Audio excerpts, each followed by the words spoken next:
Visakha steel plant ను 100% అమ్మకపు నిర్ణయాన్ని వెంటనే విరమించుకోవాలని సిఐటియు రాష్ట్ర ప్రధాన కార్యదర్శి సిహెచ్ నరసింగరావు కేంద్ర బీజేపీ ప్రభుత్వాన్ని డిమాండ్ చేశారు. విశాఖ సిఐటియు జిల్లా కార్యాలయంలో సిఐటియు జిల్లా అధ్యక్ష ప్రధాన కార్యదర్శులు KM Srinivasarao, RKSV Kumar, steel employees union CITU ప్రధాన కార్యదర్శి యు రామస్వామిలతో కలిసి ప్రెస్ మీట్ నిర్వహించారు. ఈ సందర్భంగా నరసింగరావు మాట్లాడుతూ కేంద్ర బీజేపీ ప్రభుత్వం విశాఖ స్టీల్ ప్లాంట్ 100% అమ్మాలని నిర్ణయించి నేటికి 3 ఏళ్లు అయిందని, కేంద్ర ప్రభుత్వ ఆర్థిక cabinet sub committee Visakha steel plant ను 100% అమ్మాలని తప్పుడు నిర్ణయం చేసిందన్నారు. ఆనాటి నుండి విశాఖ స్టీల్ ప్లాంట్ పోరాట పరిరక్షణ కమిటీ ఆధ్వర్యంలో అనేక పోరాటాలు సాగుతున్నాయని, కానీ బీజేపీ ప్రభుత్వం నేటికి తమ నిర్ణయాన్ని ఉపసంహరించుకోలేదన్నారు. 100% అమ్మాలని కేంద్ర ప్రభుత్వం నిర్ణయించి ఈ రోజుకు 3 ఏళ్ళు అయింది.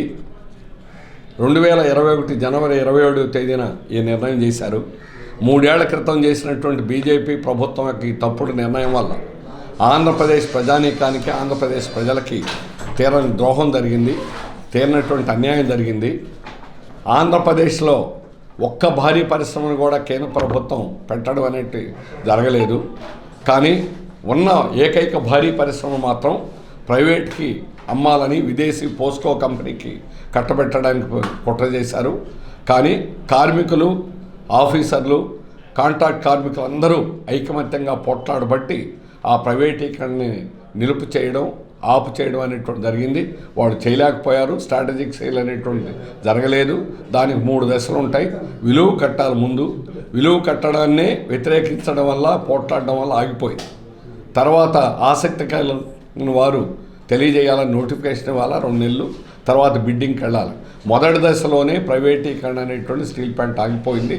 కానీ కేంద్ర ప్రభుత్వం ఈరోజు స్టీల్ ప్లాంట్ గుండెకాయ లాంటి బ్లాస్ట్ ఫర్నెస్ 3ని 2 సంవత్సరాలు ఉత్పత్తి ఆపేసింది. దానివల్ల గత సంవత్సరం విశాఖ స్టీల్ ప్లాంట్కి 3,900 కోట్ల రూపాయలు నష్టం తెప్పించింది.